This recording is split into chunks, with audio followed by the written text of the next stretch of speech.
So in the learning to read process, kids have to advance from recognizing letters to understanding that letters make sounds and that they attach that sound to that letter when they see it, or they think of that letter when they see something that has the sound. So this book is amazing because it's beautifully illustrated. First of all, it's a fun picture book storyline, but the main purpose of it is its alliteration. That is the highlight of this book. Not only are you going to find so many different little things, so we make it a game. When we're reading it, we'll say C is for cockatoo, and then I say k, k, k. And then when I read this, he has to count how many times he hears that sound, and it becomes a really fun game. But then after that, he has to look around the picture and find different things, and I'll help him because, you know, he might not recognize that that's a card. Carrots, caterpillars, and then he counts, you know, she's got a comb in her beak. So every page is like that, and it's so much. Now, this is a longer book, so, you know, maybe only do half of it if it's a bedtime story or whatever. But we had such great results with this, and it comes in like a slip cover. Like it's foil, it's beautiful. All right, so then we also have the big book of ABCs.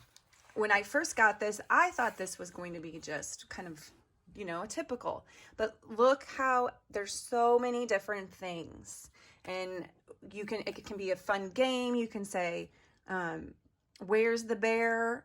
Can you find 5 things that are on this page that you think should go in a circus or whatever, but it gets them to recognize that sound.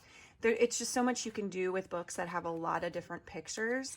And you can say an I Spy, you can turn it into I Spy. But anyway, it's beautiful. These are like thick pages. The other one was just a typical picture book pages. And then lastly, this is an interactive, this whole Lift the Flaps concept series, they're interactive worksheets. That's kind of the way I view them.